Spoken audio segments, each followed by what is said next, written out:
The views, opinions, and comments shared in this video podcast do not necessarily reflect or represent the views and opinions by this broadcast.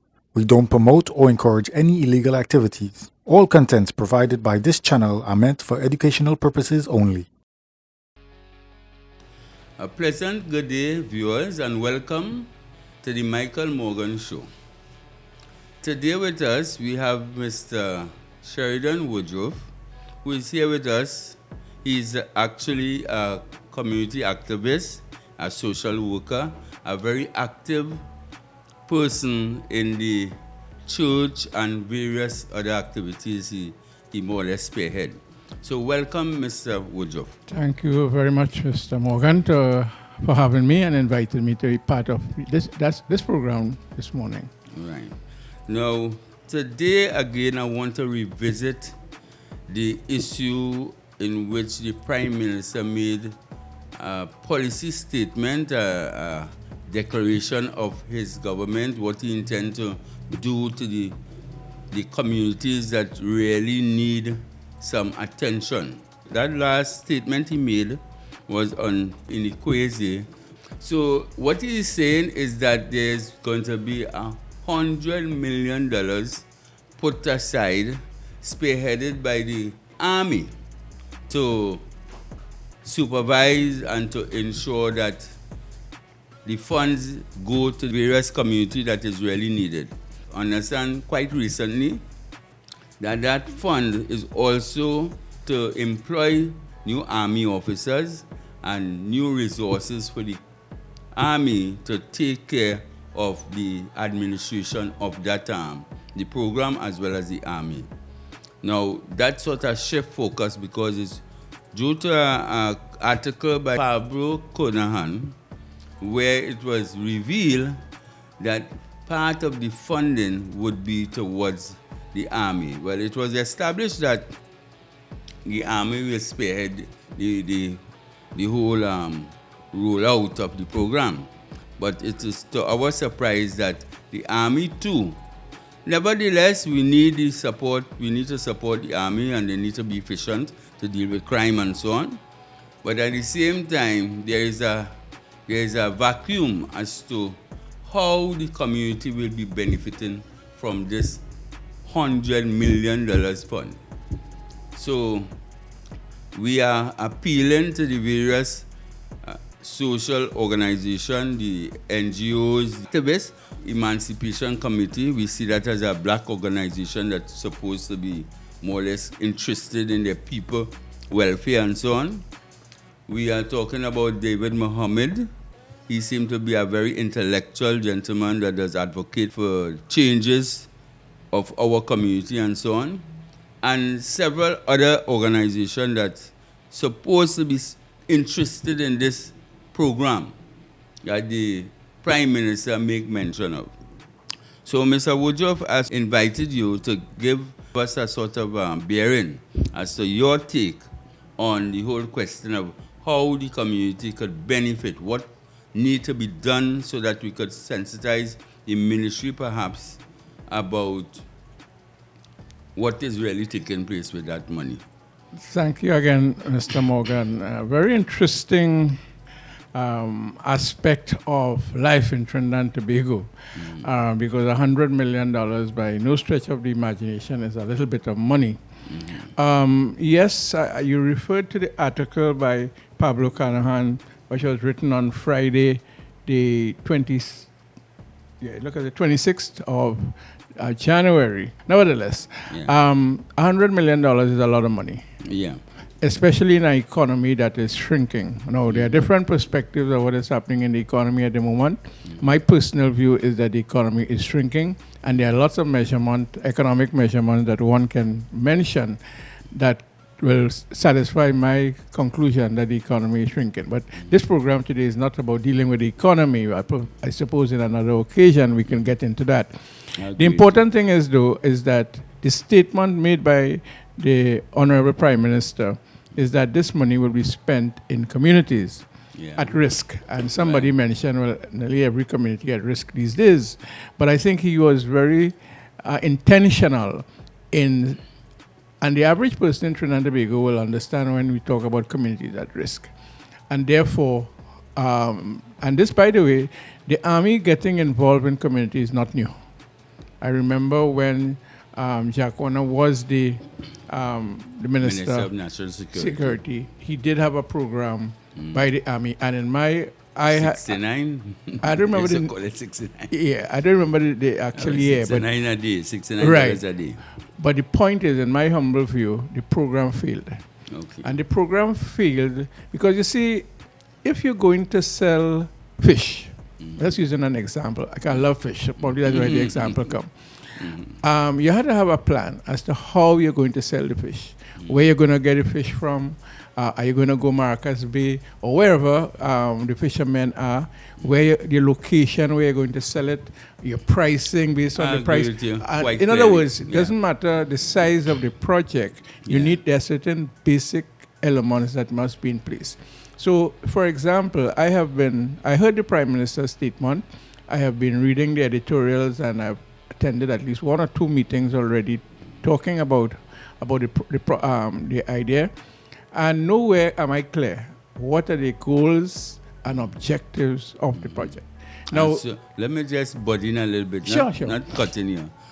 But what is lacking in the whole projection of the statement is that the people who this funding is earmarked for, they don't have a clue as to who they have to appeal to, whether they have a proposal, whether they want the economic situation change, or whether they have infrastructural development as such. So I think we need to get some clarity on that. And that's one of the concerns that I have, because in reading subsequently, and Paluk Kunaha article, I think, was an excellent one that kind of very balanced. Yeah. One gets the impression, at first when you hear this statement, you would think that the money is going to go into infrastructural development, employment, and so on. Correct. But it appears that the Army is really coming to provide security for projects that are going to be done in the communities, not necessarily from that 100 million. Yeah. And that's what I'm saying. The goals and the objective and the strategies therein need to be clear, so that when you talk about the community having access, probably that $100 million don't give them access. I don't know.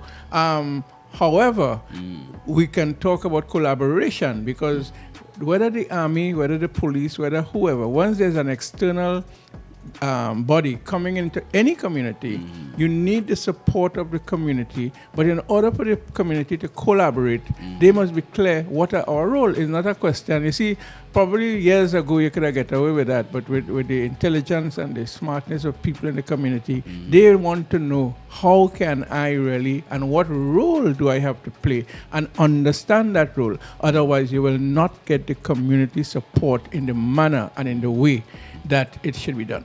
So, for example, I'm involved in the Trinidad and Tobago Village and Community Councils. Yeah. Excellent body of people. But you know what?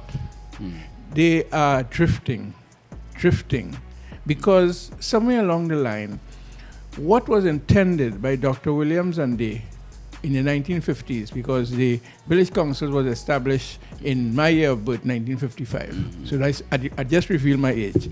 Okay. But the point I'm making, let us take a critical look of the village and community councils and see what they are doing presently, and whether they are in fact mobilizing the communities in terms of development and so on. And therefore, my submission is that if the government is serious about changing the communities, it starts with families and it extended into those community groups, because almost every community has a village or community council. And the solution is not necessarily just building community centers. The community centers are good because you need a space where they can go and have a lot of activities and so on. But I am saying, and I'm putting on this program, and certainly I will be articulating this in other places, let us look at the community and village councils and put some of those funds into those to mobilize the community. Well said, Mr. Woodruff, and I cannot add more to that. But however, I would like you to also highlight, or I would like to highlight the other civil society organization. And this is why I'm saying collaboration. Right. So that, but you have a central point Yeah. where it is not A doing that, B doing that. We come together and we determine, because chain all of of us will have events. strengths and weakness.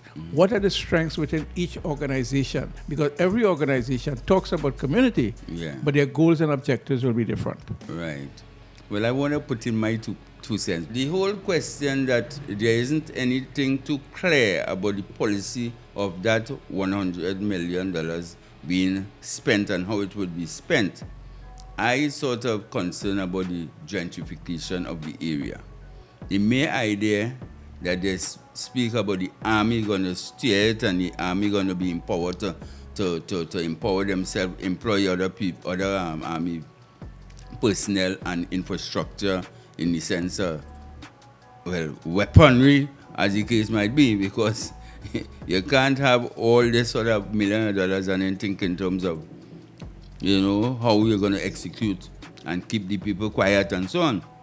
So it's sort of lending a fear to the public in terms of they want to institute that gentrification of the area, because if you're not including the community well-being and what it will be going towards, a simple thing as where the funding will be going towards, who we have to go and pursue or sort of more or less make our recommendation in order to benefit from that funding. Well, perhaps it is meant for something different. Perhaps it's meant to, and they're just disguising it as the community and that sort of thing. What do you say about that? Well, some people are of the view that the program is really political. Yeah. You can hardly separate politics from everything. Right. When you decide to go to store A and buy a shirt as against store B, you have made a political decision. Okay. So politics is involved in everything, most of the things that we do. But at the same time, there's a common view out there, and I've heard it in different places, that it seems to be a whole preparation for the general election in 2025. Well, no doubt So, about that. Now again, one would say that it's all part of our culture in terms of so. But at the same time, you made the point about the community. If I am to benefit from something as a community, then I must know how I can benefit and what I have to do in order to ensure that the community on a whole benefits in the manner that I would think that the government would want it to be. But there's it's early still, because I suppose, in my humble view, that the strategies and so on will be now implemented and determined by the Army. And I have not seen any statement or anything coming from the Army just yet. But I would expect that since they are the implementers of the policy, that we should see or hear about how they will plan, which communities they're going to start with, because that's the next mistake that a lot of projects, you need to have a pilot somewhere. I agree with that. And several pilots of this type of social development program have been implemented in the past. I think there was one where the Army too was more or less involved in, some retiree of the Army and so on. One of the points I want to make is the question of, instead of we waiting for the powers that be to implement something that mightn't fit to our well-being, I believe more people should be willing to sort of lobby for the whole purpose of, getting what they see as development. What will develop them? And that's the thing, as I told you, Donald, I do like to talk much about myself. But one of my studies, I got a scholarship to go to Canada many years ago through the Caribbean Conference of Churches. Yeah. And my area of study was cooperative and community development. Yeah. And one of the things, among the many things I picked up there and then, that if in the development process, the second stage of the man is going to be worse than the first, then don't do it, because it's not the development. And there's an example of, in Bangladesh, when the UN sent in its engineers to look at how to help the farmers. And the farmers kept saying, hey, what you all are doing there, when the monsoons come, it's going to flood the place. And the engineers, because they are engineers, say, oh, these farmers, they know what they're saying. You know, when the first monsoon came, that's exactly what happened. And they had to now come back to the farmers to say, okay, how can it be done? Whereas, if in the first instance, they had consulted with the farmers, then the millions and whatever would have been spent and time. And it's the same thing with this 100 million. Right. If you don't consult with the communities to find out exactly what it is, what are their priorities, how they see the community, where they see the community going in the next 5 to 10 years, because it cannot be a quick fix. Right. And so well on. Well put, Mr. Woodruff. However, we have to take a break, and we surely going to come back with the same point that you're making, because I like the point where the community is the most important grouping, where they will give the determination as to what they want and how it could best affect the community. So thank you. I just want to take a break and come back. Sure. Yeah.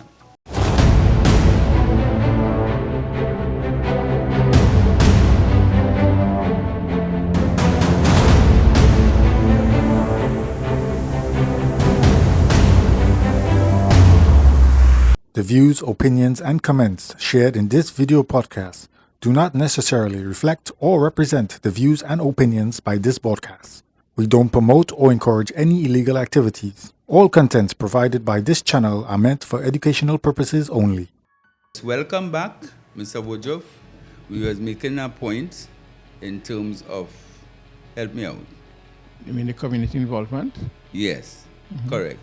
And we could elaborate on that, because you didn't finish with your point, so you could continue. Okay, so basically, thank you again. Yeah. Basically, what I'm saying is that if the intention is to improve, better, develop the communities, then the community must have a say in how that is done.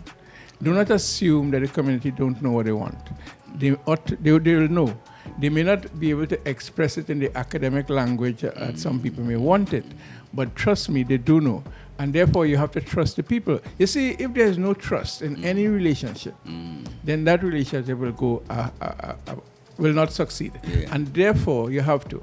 And I was saying to you when we were on the break, that one of the things that I thank God for is that I got a scholarship way back in the 1980s to go to Canada through the Caribbean Conference of Churches to study cooperative development, cooperative and community development, and which I now kind of putting into practice, put it that way.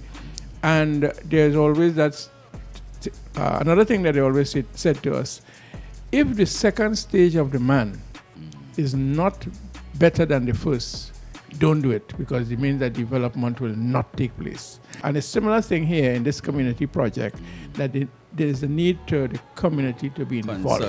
Consultation. Right. And again, some people might say they don't come out and so on, but it's how you mobilize people, that they will be able to participate. So what you're saying, Mr. Woodruff, there's a lot of things, strategy that is lacking. They take the community in a sort of, as a football, where they could go in all type of direction, go on a platform and make a statement that means nothing, and the people not taking the opportunity to hold them accountable for these things that they're more or less making these type of statement about. And it also means that you have to educate the people. I mean, I know you know the strength and the power of education that you try to do with your projects and so on program. You see, do not assume that a person know how to use a toothbrush to brush their teeth. You take it for granted.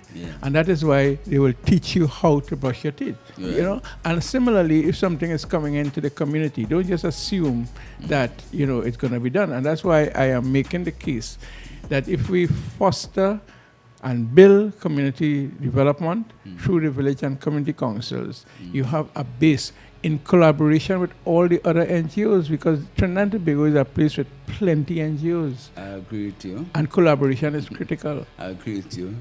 And not only NGOs, there's the church, The church, yeah. there's the steel band fraternity, there's lots of institutions that basically. As a matter of fact, Mr. Morgan, at one time I managed Hammonites, and they are right in Mover Junction. And I remember saying to the powers that be at the time, let's use the panyards.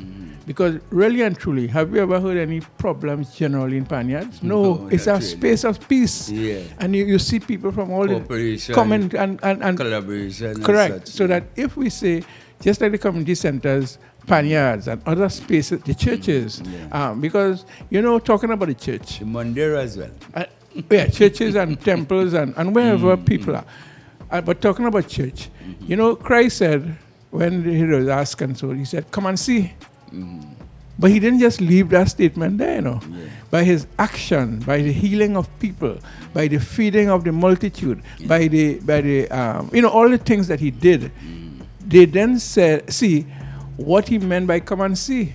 And they continued and followed him. Of course, some left him. But, again, that's part of the journey. Not everybody going to come and stay. Correct. But the point I'm making with that statement, come and see, is that they saw things happening that they could have identified with, and therefore they continued. It's the same thing with this community project. If people see in a real sense that this thing has meaning for them and their families, because let's not forget, at the end of the day, family remains the most important criteria in any kind of development process. All right. I want to shift a little bit to the fact as to how the community could win back the influence of the wider community, right? Or the institution of the communities become like a stakeholder in this whole happening, right? This whole projects, right? That the Prime Minister make mention of. Now, I just like to think ahead as to what could be done. I doesn't like that, we discuss something on the joint board, and we just allow that we don't figure that we have the influence. We are saying that the community, there's several organizations within whether it's the church, whether it's CBOs, whether it's NGOs, all right? Put out a voice as to who we have to consult with that affect our community, that this funding could be spent on to affect our community in a meaningful way. Just like what you mentioned, the whole rudiments of what could work and what cannot work and what we should implement to work and so on. But there's a need, maybe a petition perhaps could be signed up. That is one way of getting people involved and sharing their opinion and so on.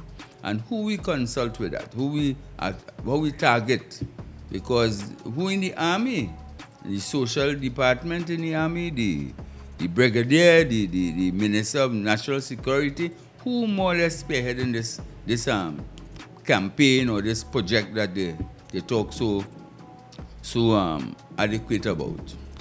And that's one of the problem, I think, in policies. So in this case, I am gathering from what was said and from the writings that the army is spearheading it, and therefore it has to be some space within the department. Could be welfare. Like I think the first thing is probably trying to make contact with the communications unit in the army. They may or may not have information, but at the end of the day, one would think that the communication unit will have information, and then they should be able to say, well, okay, the welfare department or whoever. Yeah. In the meantime, however, some kind of gathering can begin taking place in terms of mobilizing. So, for example, in any community, as I said, there are a number of things. Now, somebody or bodies within there can, just as how you're doing on this podcast, to have focus on it. If each of us begin within our sphere of influence, begin talking about it, but with the aim of getting together. You see, getting together is very important, because part of the problem in the community, we are so divided because egos, for one thing, and everybody wants their piece of the action and not looking at the whole. So they look at their piece and not the whole. 100 million is quite a lot, And I don't think that should be encouraged to say, well, they want their portion and thing. Wherever we executing, it ought to be done in a way where certain organizations should be approached to say, well, we need you on board. We need you to play a role in this, to be part of the delegation, that you sign on, that we go into the, what department you say? The communications unit in the Army is ready to get information. And once they say, well, it's X or Y, then that's the next step. So a letter could be forwarded to that particular department. Well, I will even go before the letter, make contact by phone, call and find out who, and then follow that up by a letter. All right. Yeah. And at the same time, we'll mobilize the community. We tackle the church if they want to be part of it. We everybody. The centers and so on, and the groups and things. Everybody. But somebody has to take the lead in the community, and that's often the question. Who takes the lead? Well, I believe you have a lot of leaders. Of course, they have leaders, but I'm saying somebody has to take the lead and see it as something that they want to articulate and to be part of. Right. I agree with you. Let us discuss a little bit about the whole question of crime in the area. Crime is a very ticklish thing, and SIPOs have been spearheading an initiative called a Neighborhood Watch. All right, and we believe with that initiative, it could involve the community to safeguard themselves as well. We cannot depend on the police only, especially where there's this situation where there's a lot of fear, there's a lot of suspicion, and so on. Okay? But learning how to trust each other and coming together for the common purpose of solving certain problems, I think a neighborhood watch in our area is quite adequate. And the purpose of the neighborhood watch is not simply to watch and to marco and all this sort of thing. It's to institute a number of changes or influence certain changes in terms of job opportunities, in terms of contracts, because there will be the MP, the councillors, the members of the ministries would be part of those type of program.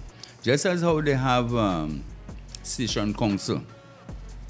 So it will be the station council of the various community could be part, and we could network and so on. We need to come up with ideas in order to solve our problems. The politician cannot solve everything. Correct. But neighborhood watch, there are quite a lot of communities in Barataria. There's a neighborhood watch and so on. So there's quite a lot of neighborhood watch. Don't have it. Right. But there are a lot of neighborhood watch across the country. Very good idea. But again, as you mentioned, it can't just be watching and you have to go beyond that. More upgraded. But it is a step. You see, again, the Chinese have a saying, the longest mile starts with the first step. But if you make no step, nothing happens. So the neighborhood watch could become, because again, you made mention, and I mentioned it as well, trust. So that through the neighborhood watch group, people begin to trust one another, could respect, because that's another thing, respect is also critical. Then you can continue to do other things in the benefit of the community, but you have to start with somewhere. So yeah, I support the concept and idea of neighborhood watch, and since this area don't have any, yes, it is something that could be done and should be done. Yeah. What we have taken a move to consult with the police and so on. He did mention that it is a good idea, so we are waiting on, maybe we had to make another move to consult with them some more to really implement, because saying something and not putting it in place, or having the will to put it in place could be a problem. Yeah. So seeing that the idea, we believe in the idea, there's a number of community members want to be part of it. It just requires the cooperation of the police as well as certain elements of the community, and we surely could get some positive results from the whole question of these, crime situation in our community. Yeah, crime is a biggie. I mean, when you look at 2023 statistics in the Caribbean and you see where Trinidad is second to Jamaica, I mean, it is. Right. And as somebody said in one of the papers recently, there's no one area, long time you could have said this area is all across the place now. And therefore, whatever could be done to make the community safe, because collateral damage happens all the time. It deal with, it sort of erode the confidence of the people Right. from passing, from interacting in the various community and so on. Correct. And it really, everybody suffers as a result of it, Yeah. especially community.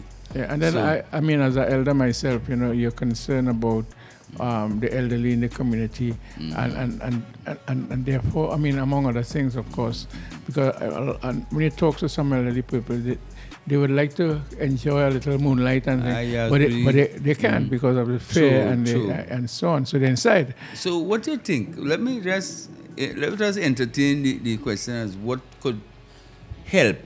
Because we can't just put up our hand and tell yourself, well, okay, we are complaining.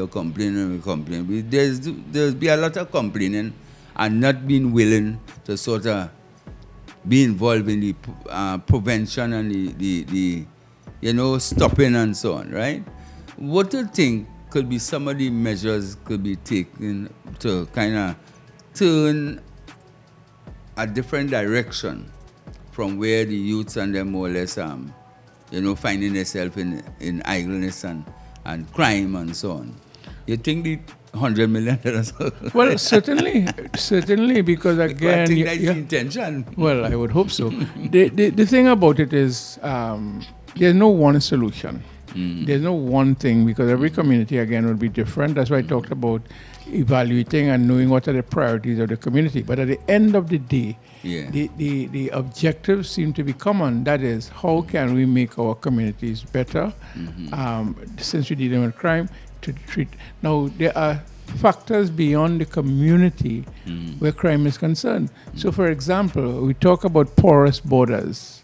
The porous borders mean that things are coming into Trinidad and Tobago that are not manufactured in Trinidad and Tobago. So, therefore, the community can do all that it can, but then if other things are not happening by other key stakeholders and players to treat with certain things, the problem will just resurface in a different form, in a different way. You make a perfect point there. So hence the reason some of that funding could go towards the army to sort of ensure that we have better boats to patrol the well, I would so hope that boat and all those things then come from the 100 million. But in other words, there should be other allocation by the budget, by the Minister of Finance to deal with those things. All I'm saying is that the solution in the community is one aspect, and we're dealing here with crime. The fact is that there are certain that is crime too. There are certain hardware that comes from outside that also need to not come into the community. Let me be straight. Right. And what come to mind is the fact that if, due to our new discovery that part of the funding will go to the army and so on, well, and you make the point about the porous borders and so on, perhaps some of the funding, we had to kind of reason out what's really taking place and, justify.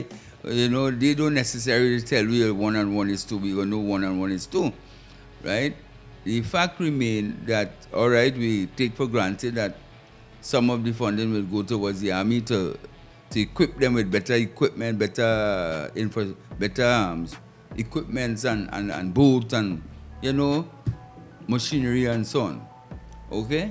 But the community itself have to lobby for infrastructural change, economical change, empowerment to the community, so that, you can't have a community that basically not being of a success to take care of the first, second, and third generation, and they're seeing signs where they have a future there. The thing about it is, let me put it this way. A vacuum will always be filled by something. What the government is anticipating is that by putting this money in, a vacuum will be filled in a particular way.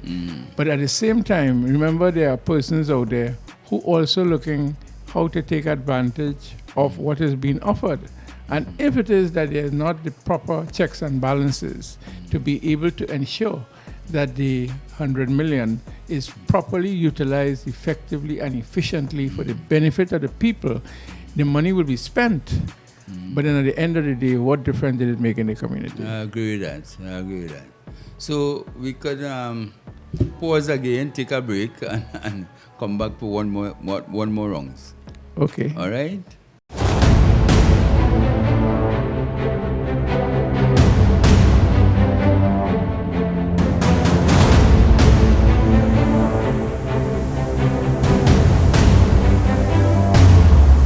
Yes, Mr. Woodruff, we are back. And one of the points I wanted to make is the whole question of what is the direction that the community could take, certain elements of the community, to sort of ensure that they get a piece of that funding, that 100 million. That is a serious thing. We can't just leave it, let it sort of, float around.